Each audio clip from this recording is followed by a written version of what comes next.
Okay, well, it was the hurling last week, and now we're going to start the build-up to the All-Ireland Senior Football Championship Final. It's this Sunday. It's the Dubs against Kerry. And I guess we have to start with the Dubs, and we're going to start in the capital right here on Marlborough Street, Piper's Corner, and Seán Potts. Seán, nervous, excited? How do you feel, generally speaking, on All-Ireland Final week? You're well used to it as a Dublin fan, I suppose. We are. It's different this year, though, because of the hiatus from the dominant period, and because a very close friend of ours is managing the team, and we're friends with actually manager and selectors.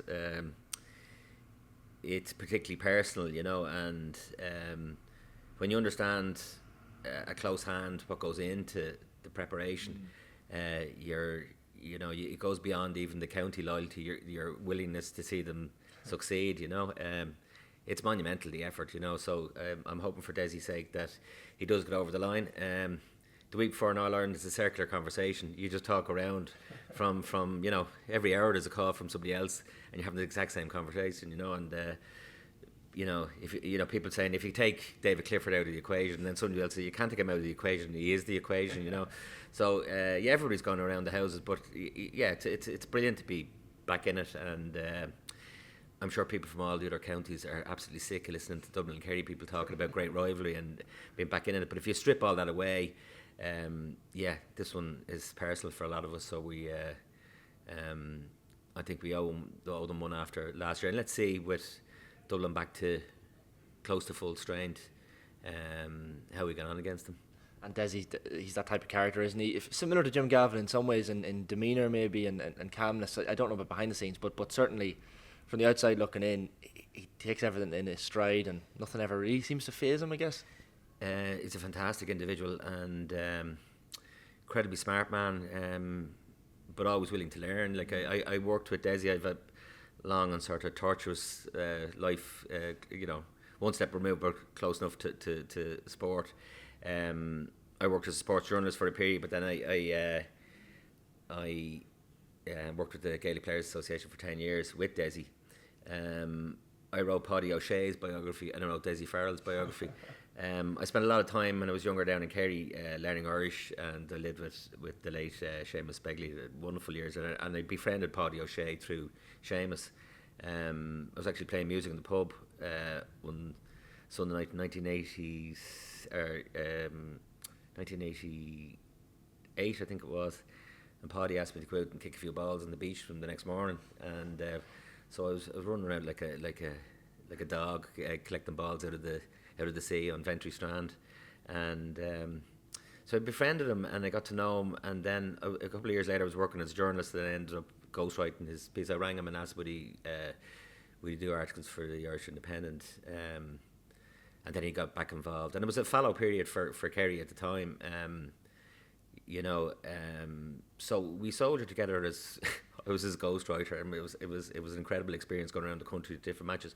But Dublin were the nearly team at that period, obviously Desi Farrell was playing with that team at the time, but if you take those couple of years between the 4-game saga with Meath, which damaged us all psychologically, and the subsequent years, it was like Kerry were sort of off the radar at that time. So Páidí himself went to a lot of the matches, so he understood the absolute angst that was going through Dublin at the time, having lost the final in 92, the semi-final against Derry 93, against Down in 94, and people were, the decade of the Dubs was the video out, and somebody coming out of the Down match was saying this is the decade of the Duds, and but it was very, very harsh. But then when I remember when they got over the line in 95, we were talking about special moments. When Dublin beat Tyrone, I was with Páidí, and he was an incredible individual. Páidí, he was an amazing character when you think about it, and I miss him desperately especially over the last number of years when we became so dominant, But I would have enjoyed that. But I do miss him, and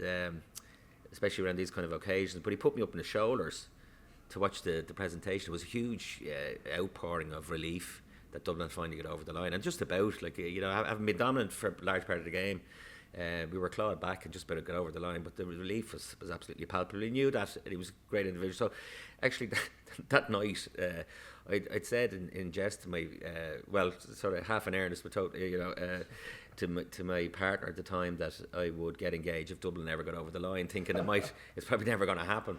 But I did it that night. I popped the question the night the night after they won, the night open juries at the celebrations, and Páidí had managed to weasel in. He just anyway into the Dublin celebrations, and when he heard what had happened, he comes over. He said, "Are you sure?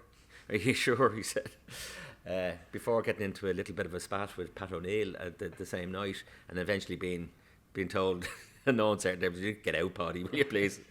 But so they were a very, very interesting few years, and then kind of expected that Dublin might push on, but then there was the managerial change, and went into a difficult period again, and but it was a very interesting period because I got to know Desi Farrell then subsequently, and the GPA was formed, and we developed a working relationship and a great friendship during those years, and like when I think of the commitment of some people, like Páidí Ó'Sé was life. He only really cared about Kerry football, and he did great things outside it. I understand that, but Desi's association with Dublin football is nearly 40 years now. I think he played minor football for Dublin for 2 years. Played under 21 hurling with Dublin. Went on to play senior football with Dublin. Captain, managed the minors. The only All Ireland minor title we've won in that period. Managed under 21s, and went on to the senior job, and phenomenal.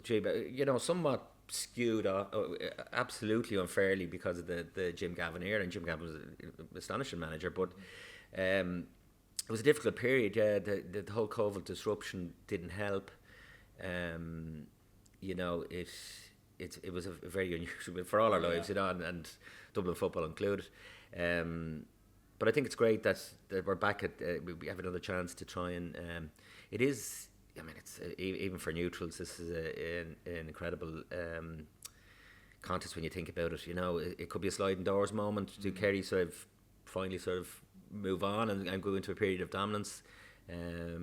David Clifford led, or do Dublin just take the sheen off last year's win a little bit, Yeah, well, it's one of those finals that has so many strands to it, and look, even as a Monaghan man, I could admit it's the final everyone wanted, maybe bar Monaghan and Derry fans before those semi-finals, but from a neutral perspective, it sits there, and it's probably because of the history. It's probably because of even those games in the 80s and the history behind these teams, and Paddy Cullen getting lobbed. Yeah. There's so many moments in this rivalry. Yeah, it was you take that. I mean, I think it was Darragh Canada said about Páidí, and it just be a sort of a refrain from Kerry. We love playing the Dubs, and what it really meant was we love beating the Dubs, and it was during that period, possibly, when they moved into a period of dominance, after 78 onwards. Personally speaking, much as I love the county of Kerry and culturally, wedded to it, it means nothing when it comes to football, and even my friends down there are the exact same way. This will be ruthless when it comes to it, but I think the most enjoyable aspects of the Dublin's dominant period were the victories over Kerry. It always meant more, and that's no offence to Mayo, and and I understand the absolute love in for News Talk with Mayo over the years.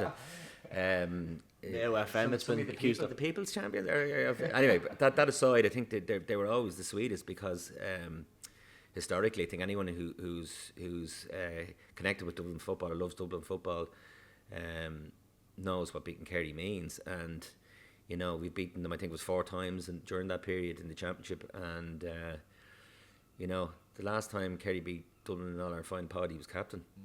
So they were very, very special. I think in the 2011 obviously was so dramatic, and it'll never be forgotten because it was the end of a very, very lean period for Dublin. Having not won in 16 years, but and it'll never be surpassed. But I think if you look through those games, and sometimes the Mayo games seem to overshadow, but there were some incredible games with Kerry, like the 2013 semi-final was absolutely incredible. Kevin McMenamin again, back to break their hearts, but that game, I think that game was level going into injury time, amazing contest, Dublin's willingness to win became something absolutely, they were relentless, and then I think the 2015 All-Ireland final in the rain was only 3 points in the game. Dublin really dominated them that day. That was one of the most spectacular performances in brutal conditions. But I remember even Paul Flynn that day. My God, it was monumental. And Alan Brogan's point, like I think I don't know, was it Dermot Connolly hadn't tracked, but Killian Yunnan the goal chance, but it just broke out. But because Connolly had sort of found himself free, he was the decoy dummy run all the way down the wing. Like, and it was an 80-yard sprint with Connolly outside you and Bernard and Alan 1-2. It was an astonishing point. And then I remember when we beat them again in the semi-final in... They're blending into one of those 2000s. There's so many of these wins. 2017, I think it was semi-final when Kerry pressed Cluxton and and got on top of the half time. It looked like they might be breaking. And Dublin came out and just sort of just a bit like Limerick last week, just finding a way. And Dermot Connolly got a point. On the left wing under the Hogan stand with his left foot without breaking stride. Not dissimilar to McManus's point for Monaghan. Spectacular skill. Like, not breaking stride, and curled it over. I remember going on Show Sport with Derek Canada to preview the final, and they were picking out the book Fuinchi, as they say, the memorable moments of the season so far, and they made him play that twice. They played it in real time and then in slow motion. Beautiful score, and it's funny, those kind of little moments for anyone who loves the game will always stand out. The sort of special moments, and then you arrive at the man himself, James McCarthy, who, if you look back through that dominant period, the reason why he's such an astonishing footballer and leader in so many different ways. I mean,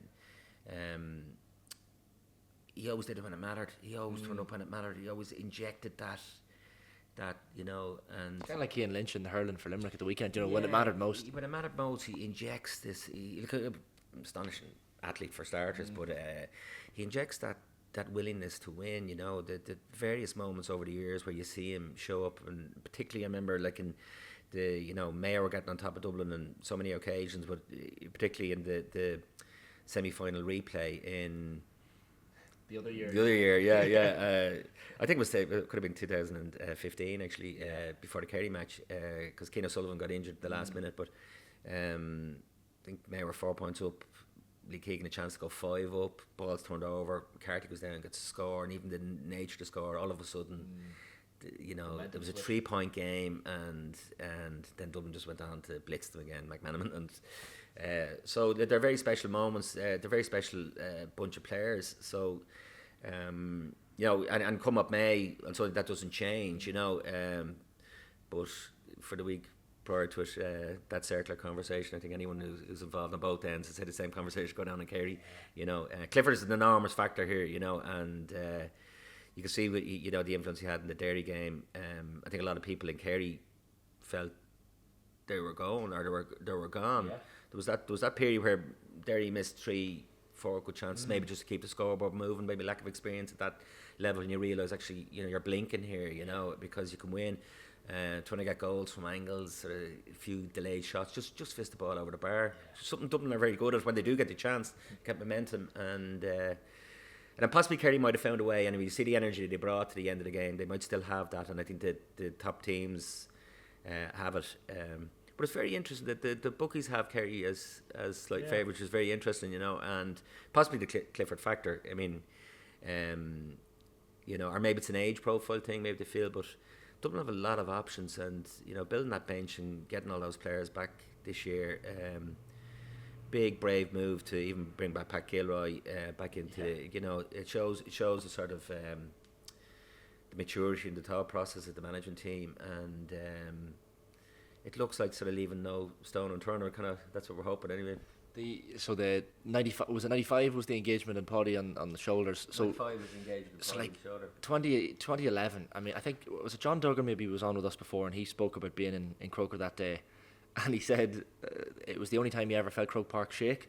Like when Cluxton puts that ball down and you can see it sailing over, what's going through your head in that moment? I was gone at that stage. I couldn't. I I really struggled emotionally that day. Like a lot of people. Well, do you know what happened? There was Dublin were in 4 All-Ireland finals. I think the hurlers, the minor hurlers, the under 21 hurlers, the minor footballers, and the senior footballers. But whatever to go in that game, we were 4 points down. We were going to lose 4 All-Irelands, you know, and there was a bet going around. There was a sneery bet going around that Dublin to lose all 4 All-Irelands, you know. I think you know, at half time I wanted Valium or something. It was kind of a dark day, and it was gloomy. They'd lost the minors, and they knew, you know, again being close to Desi, you know, the pain that he was suffering that time, and it was this astonishing minor team, like when you think about it. But that's the beauty of football. But it looked like you were gone. I mean, you know, everybody accepts that Dublin looked like they were gone, but you know, they weren't out of touch, Kerry. You know, they weren't out of sight, and I think Gilroy deserved enormous credit for breaking the mould. He changed. I remember talking to Barry Cahill a lot about this, about Gilroy having different approaches, you know, but he brought in a defensive edge to Dublin that hadn't been there.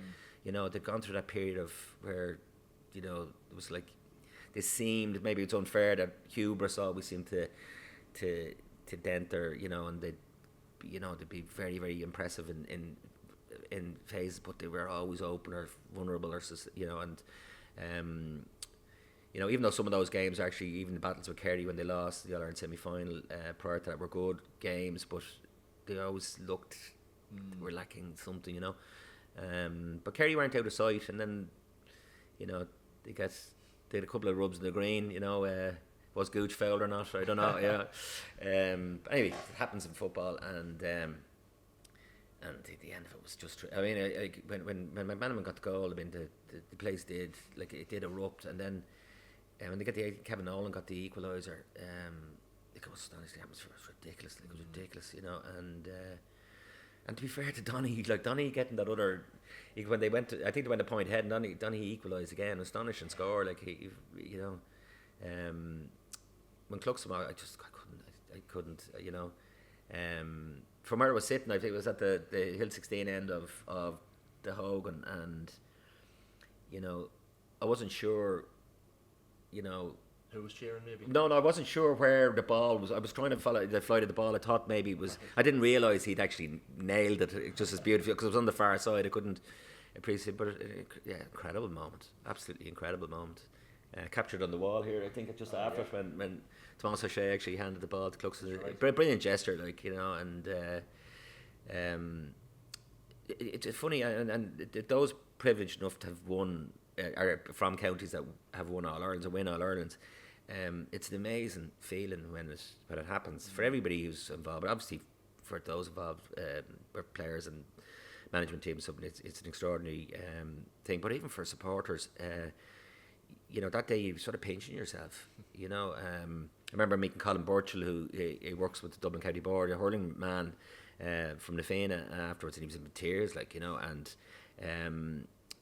there's that sort of, especially that night, after beating Kerry in All-Ireland final, it just seemed surreal, you know. And but I remember going to the celebrations that night up in the Burlington, considerably worse for wear several hours later, and it was quite sad for Desi's team. Like, we're obviously having a different, you know, in the middle of all this, but typical of the man. I remember him thinking, if one had to be lost today, it was our one, you know. And yeah, that breakthrough was, you know, it changed the mentality. I know obviously the second year syndrome kind of kicked in a bit the next year, but you know, it changed the mindset. You know, brilliant generational group of players came together, and what was quite annoying during that period was the constant nonsense and bullshit that was coming about, you know, resources and advantages, and a certain amount of, Dublin playing Croke Park, there's obviously advantages to know on the ground as well as they do, but any team worth their salt who wanted to beat Dublin wanted to beat them in Croke Park, so players want to play in Croke Park, all the inter-county players that's where they want to be, and but that kind of nonsense, trying to sully it, trying to take from it, you know, using absolutely ludicrous analogies with Man City and stuff, was absolute nonsense, you know. And Yeah, so it was always, there was a satisfaction in it, but trying to, I always remember and saying to people or anyone who listened that it was generational. If you looked at the development squads, if you looked at the teams coming behind, if you looked at the underage teams that were involved, and we were involved in the game ourselves with underage players, and there was no signs of good honest players like a lot of counties have. There's no particular sign of any Dermot Conleys or Kieran Kilkenny's coming afterwards again,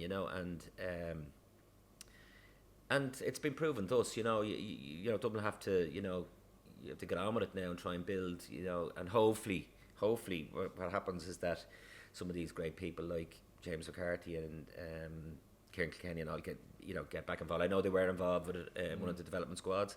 Very difficult task. Players who are playing don't have to be involved in development squads, and I understand when they come. If you're a very successful county, you come to the end of a career, being asked to go back into, partners would have another something to say. If you're saying, well, I'm taking a development squad now, darling, do you mind if I'm gone again for another? Yeah.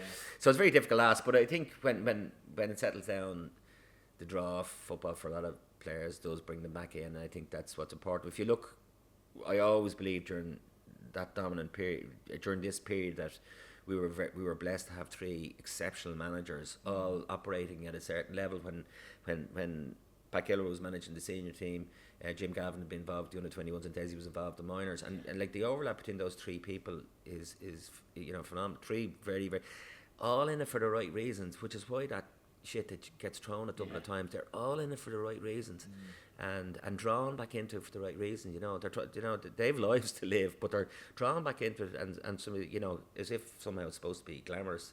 It's anything but glamorous. It's pure work, and it's relentless. It's managing a team, one of the top teams, managing any inter-county team it's relentless, and the respect we have to them in this county is massive. It particularly galls me at times when I hear people in the county, after the period we had, trying to denigrate the management team. Absolute nonsense, ill-informed. Well, look, we all suffer from it as well. It's a world we live in now where people have platforms to moan and bitch, and but I think there's been to bring back the players. I think it's a testimony to the management, and and I suppose their love of the team ethic. I mean, Limerick were very, very strong in it. I heard John Kiley talking about it. They're talking about family, and they're talking about, that's really what it is, and I think that lure probably was very important in Jack McCaffrey and Paul Mannion coming back, and Stephen Cluxton, and bring it on. It's funny because that narrative about the resources seemed to fairly die a death in the last couple of years once Dublin stopped winning the All-Irelands. It's funny. Before we get your predictions, Sean, for Sunday, and it's not an easy game to predict, but your own interest in the Dubs, and obviously if you're growing up in Dublin, you're going to be a Dubs fan, but and again, like your father's reputation and your own reputation in music precedes you, and there's the Irish language culture as well that you grew up with, but also the Gaelic Games culture. So were all those things kind of very strongly linked for you as a child? Yeah. My parents would have imbued us with a love of Gaelic Games. I went to Closheville, an all-Irish school up the road here in Parnell Square. Played football badly with Clown Closheville. The team that was sort of made up of past, well, not just past people, but it was an Irish language football team. We played out in Ireland Bridge, so there was a connection with the games, and obviously, but it's a family thing. My I'm third generation Dublin on my father's side, and it was very important to my parents. And I was brought up. I remember my first All Ireland final was 1974. My father bring me to the Nally stand, and that experience of walking in and seeing Croke Park for the first time. It's done to death, but it's an incredible experience for a child, and it sort of never left me. And we're fortunate to in the work I was involved in, and to get to know a lot of players, different generations. We were very friendly with a lot of the 70s team. Tony Hanno, extraordinary character. I was very, very fortunate to get to know Tony. During the Gaelic Players Association, we were involved in the past players group, and it's some wonderful shared some wonderful days with Tony Hanaho. And Gay O'Driscoll was a great friend of our families, and it was just great to get to know those people. But like GA is family. If you're connected with the game, you're going to be connected with somebody from the team, or same in Monaghan, same wherever else. It's the same in Dublin. It was never a huge thing in Dublin. Part of the criticism around Dublin's growth was to do with the money that's invested in GPOs, but the game wasn't that big, in my childhood, and a lot of clubs were driven on by country people who came to live in Dublin and got involved in their local clubs, and some of those clubs were small, like Kilmacud Crokes was small, and then they grow to be these colossus within the game and the club game, so it's a difficult enough question because we're so connected with it all our lives that I don't know where it starts, but culturally, and even when we set up this business, we decided to put the couple of partners in the business here, but one is Eamon Bryody, who went to Gloucester as well, and our love is Gaelic games, the Irish language, and obviously Irish music, and they're the sort of values we put forward in the business, and it seems to resonate with people because we don't really go outside that, and it's a GA house, as is Bryody's, and it's great to see actually business wise how it's it's grown even the period since we opened here in 2017. It's brilliant. When you've grown up with it, I guess there's no choice nearly. You're kind of born and bred into it. I should get your prediction and how you see the game playing out. As you said, David Clifford seems to be maybe the reason why Kerry are marginal favourites with the bookies, but it's going to be a close game. And how do you see it playing out? Because I guess a replay is also on the cards, but from a Dublin-Kerry fans' perspective, your heart might be able to. I'm going on holidays the week after the game, and I've booked a flight back for the replay. Right. So that I'm hoping by doing that, guaranteed that there isn't going to be a replay. Because the last thing I want is a replay. But I booked a flight home anyway, because I could see this going right to the end, and I think any emphatic kind of prediction is nonsense. There's people telling me, I think over the weekend, or the hurling weekend, people saying I think Kerry will win. What they're really saying is I hope Kerry win. My country friends. But anyway, I'm confident Dublin could do it. How it's going to play out, I really don't know. If Dublin can get a foothold in midfield, it's absolutely essential. If you look at Kerry, they're breaking a lot of ball in the middle of the park. I think O'Connor and Jack Barry tried to disrupt things and play it, and they try to work off the breaks. And I think that's ultimately how they turned Derry over in the end, as Derry started to flag. It was a lot of breaking ball. A bit fortunate as well how it broke, but I think Dublin will be mindful of that. And do you drop a man back to screen Clifford and risk not having the bodies around the middle of the park? Do you play Conlon a more advanced role, or do you drop him back? He's been playing a lot around the middle park, winning breaking ball, winning dirty ball, carpet ball, as Páidí Ó'Sé used to call it. I think that will have a big bearing on the game, and you can't they got over Derry. So reading too much into how Derry went is hard. But I've been listening to a lot of the players, and players seem to be leaning more towards Dublin because they seem to have bigger spread of scorers, and how Kerry's defence manages to get their matchups right, and will be interesting to see. But I have a confidence that Dublin can win. How it's going to pan out, I don't know. I just hope that I don't need Valium at coming down the stretch this time. Yeah, unlike the Cluxton time. Brilliant stuff, Sean. People can watch, I presume, the match here in Piper's Corner if they're not in Croke Park. Of course, yeah. It'll be a very big occasion here. There's a lot of Dublin supporters come, a lot of Kerry supporters come here. Even last year in the Kerry finals, a lot of former players. I said I've got strong connections with a lot of, particularly O'Shea family, and I'm looking forward to it. It was a wonderful, even the semi-final day last year, even in 2019, on both occasions, great celebration, mingling the fans. It's great to see it, good respect, and hopefully we'll do it, and we'll change the course of history again. Absolutely, and stop the Kerry drive for two. That's tongue in cheek, of course, for all the Kerry people watching. Seán, enjoy the match as best you can, and hopefully you can keep the volume at bay. Yeah, thanks, Shane.